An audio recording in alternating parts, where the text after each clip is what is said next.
வணக்கம். நான் ஜோசியர் ஹர்தாஸ் பாரதி பேசுகிறேன். வேலூர் மாவட்டம் சத்துவாச்சேரியில் ஜோசியராக இருக்கேன். என்ன விஷயம்னா, இப்போ குரு பயிற்சி இப்போ 2026 எப்போ எந்த டைமில் வரப்போகுது, யார் யாருக்கெல்லாம் என்னென்ன பலன்கள் வரப்போகுது அப்படின்னு ஒரு விஷயத்துக்காக நம்ம ரகுராம் அண்ணன் கேட்டிருந்தாரு. அதை பற்றி சொல்லுங்கன்ட்டு, அதுக்காக my India my people channel மூலிமா இதை பற்றி சொல்லலான்னு ஒரு பதிவு இது. இந்த 2026 வருஷத்துல குரு பயிற்சி எப்போ வருது அப்படின்றப்போ, திருக்கணிதப்படி நான்லாம் திருக்கணிதை ஃபாலோ பண்ற ஆள் தான். திருக்கணித பஞ்சாங்கப்படி எப்போ வரார் அப்படின்றப்போ 1/6/2026 காலையில் 8:11 குரு பயிற்சி ஆகிறார். திரும்பவும் சொல்ற, தெளிவா புரிஞ்சுக்குங்க. 1/6/2026 காலை 8:11 மணிக்கு குரு பயிற்சி ஆகிறார். மிதுனத்திலிருந்து கடகத்துக்கு. இது 12 வருஷத்துக்கு ஒரு வாட்டி குரு பயிற்சி ஒரு ராசிக்கு வருவார். இப்போ 12 வருஷத்துக்கு ஒரு வாட்டி குரு உச்சமாகிறார். கடகம்ன்றது குருவுடைய உச்ச வீடுன்னு சொல்லுவோம். நீச்ச வீடு பார்த்தீங்கன்னா மகரம். ஒரு கிரகம் எங்க உச்சமாகுதோ அதுக்கு 7வது வீட்டில் நீச்சமாகும். இது ஒரு ரூல். அப்போ கடகத்துக்கு வராரு. புனர்பூசம் 3ஆம் பாதத்திலிருந்து புனர்பூசம் 4ஆம் பாதத்து உள்ள நுழையிறப்ப 4ஆம் பாதம் கடகத்தில் இருக்கும். இது 1/6/2026 காலை 8:11 மணி அளவில் பயிற்சி ஆகிறாரு திருக்கணிதப்படி. சரி, இன்னொரு வாக்கிய பஞ்சாங்கம்னு சொல்றாங்களே, அது என்ன அப்படின்றப்போ கொஞ்சம் ஒரு 5 நாள் முன்னாடி வந்துடுறாரு.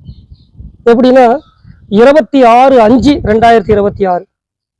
திரும்பவும் சொல்றேன், 26/5/2026 11:05 காலையில் பயிற்சி ஆகிறார். இதே மாதிரிதான் புனர்பூசம் 3ஆம் பாதம் 4ஆம் பாதத்துக்கு வர்றதா அவங்க சொல்றாங்க வாக்கிய பஞ்சாங்கப்படி. கிட்டத்தட்ட ரெண்டுமே திருக்கணிதம் வாக்கியம் ரெண்டுமே ஒண்ணுதான்.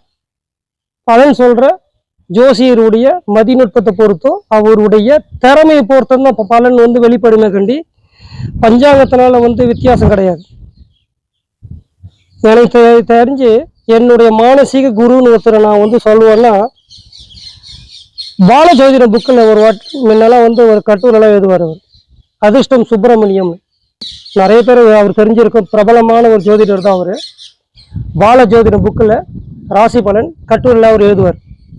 அவர் கடைசி வரைக்கும் வாக்கியம் தான் பெருசுன்னு சாதிச்சுட்டு அவர் போனவர்.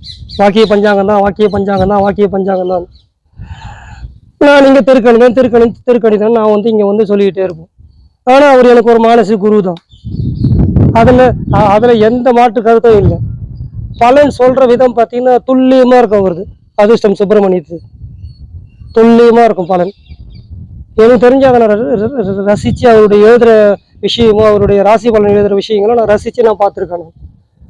26 மே மாதம் குரு பயிற்சி வாக்கியப்படி. ஆனால் ஜூன் மாதம் 1ஆம் தேதி குரு பயிற்சி திருக்கணிதப்படின்னு சொன்னாலும் இந்த ஒரு 5 நாள் வித்தியாசத்தினால ஒன்றும் பெருசாக தப்பு வந்துடாது. ஜோசியர் திறமையை பொறுத்து தான் ஜோதிடம் வெளிப்படுது. இப்போ எல்லாமே விஷயத்துக்கு வருவோம். குரு பயிற்சி கடகத்தில் உச்சமாகிறாரு. நிறைய மாற்றங்கள் நடக்க போகுது. ஏன்னா குரு பார்க்க கோடி புண்ணியம் சொல்லுவாங்க. குரு பயிற்சி ஆச்சுன்னா என்னென்னலாம் நடக்க போகுது அப்படின்றப்ப முக்கியமான தகவல்னா, இப்போ இந்த உலக போர் அப்படின்ற விஷயங்கள்லாம் கொஞ்சம் கம்மியாகுன்றத விட டப்புன்னு நின்று போயிடும். கொஞ்சம் கொஞ்சமாக கம்மியாகணும் கூட சொல்ல விரும்பலை நான். குரு பயிற்சி ஆனதுக்கப்புறம் டக்குன்னு நின்று போயிடும் அந்த போர். ஈராக்கு சண்டை, ஈரான் சண்டை, அமெரிக்கா சண்டை எல்லாமே நின்று போயிடும். அமெரிக்காவுக்கு எதிராகவே சில நாடுகள் திரும்பக்கூடிய வாய்ப்புகள்லாம் வரப்போகுது இந்த குரு பயிற்சினால. இது நாம நல்ல விஷயம்தான்.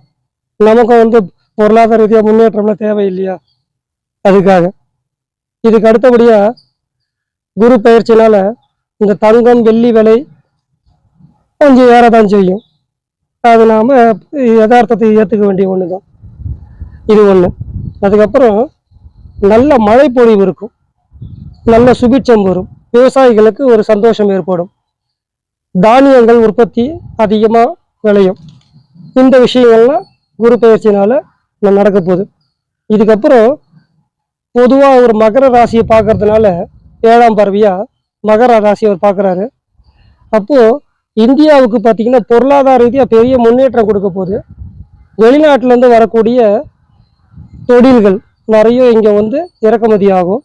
நிறைய அந்நிய செலாவணி முதலீடெல்லாம் அதிகமாக போகுது.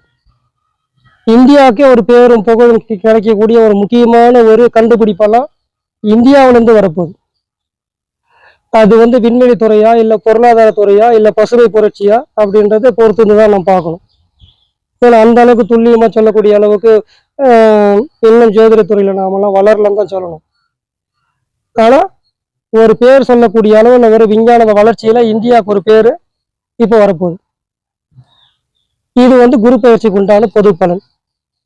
இப்போ குரு வந்து கடகராசிலேருந்து 5ஆம் பார்வை, குருவுக்கு 5, 7, 9 பார்வை உண்டு. அப்போ 5ஆம் பார்வையா விருச்சிக ராசி பார்க்குறாரு. இதுக்கு அடுத்தது மகரத்தையும் பார்ப்பார். இதுக்கு அடுத்தபடியா மீனத்தையும் பார்ப்பார். மீனம் வந்து சொந்த வீடு அவருக்கு. 5, 7, 9 பார்வை குருவுக்கு உண்டு. இப்போ இவர் எந்தெந்த ராசிக்கு எப்படி எப்படிலாம் பலன் கொடுக்க போறார் அப்படின்றத பற்றி ஒரு ராசிக்கான அமைப்பு வந்து பார்த்துடலாம். 2026 குரு பயிற்சி தனுசு ராசி என்ன பண்ண போறார் அப்படின்றப்போ கொஞ்சம் சிரமத்தை பொறுத்து தான் போறாருன்னு எனக்கு தோணுது. ஏன்னா ராசியாதிபதி 8ல் போய் மறையதுன்றது அவ்வளவா சுகத்தை கொடுக்க போறது இல்லை. அவர் என்னதான் உச்சமானாலும் சில மன ரீதியாகவும் உடல் ரீதியாகவும் துன்பங்களையும் வேதனையும் கொடுக்க போறாருன்றது மட்டும் நல்லாவே தெரியுது. இதுக்கு அடுத்தது அவருடைய அதாவது தனுசு ராசிக்கு 12ஆம் வீட்டை பார்க்குறார், விரயஸ்தானத்தை. அப்போ மன ரீதியா உடல் ரீதியா வேதனை அடைகிறப்போ விரயங்கள் அதிகமாக செலவாகும், பணத்தால செலவாகும். இல்லை சில பேர் வந்து இப்போ பணம் வாங்கிக்கிட்டு ஏமாற்றக்கூடிய வாய்ப்புகள்லாம் வந்துடும். இதெல்லாம் பார்த்துக்குங்க. விரயம் வரப்போகுது, உடல் ரீதியாக பாதிப்பு வரப்போகுது, மருத்துவ செலவு நியாயமான செலவே இல்லை. இதெல்லாம் உங்களுக்கு வந்து குறைச்சிரும், பார்த்துக்குங்க. இப்போ நீங்கள் சிரமத்தை அனுபவிக்க போகிறீங்க. அப்போ குரு பயிற்சி வந்து சரியில்லைன்னு தான் அர்த்தம் இதுக்கு. அதனால் பார்த்துக்குங்க. 1. அதுக்கு அடுத்தபடியாக உங்களுடைய 2வது வீட்டை பார்க்குறாரு 8லேருந்து. எப்பயுமே அஷ்டமத்துலேருந்து ஒரு கிரகம் வந்து எந்த வீட்டை பார்த்தாலும் அது வந்து கொஞ்சம் அதோடைய புத்தியை காட்ட தான் செய்யும். 8லேருந்து குரு என்னதான் ஒரு சூப்பராக இருந்தாலும் 2வது வீட்டை பார்க்குறப்போ அதுக்குண்டான விரயங்களையும் அதுக்குண்டான செலவுகளையும் சில இதெல்லாம் கொடுக்க தான் செய்வார். 4ஆம் இடத்தை பார்க்குறப்போ இப்போ உங்கள் ராசி 4வது வீட்டையும் பார்க்குறாரு மீனத்தை. அதுவும் பார்த்தீங்கன்னா சொத்து ரீதியான சிக்கல்கள் கொடுப்பாரு.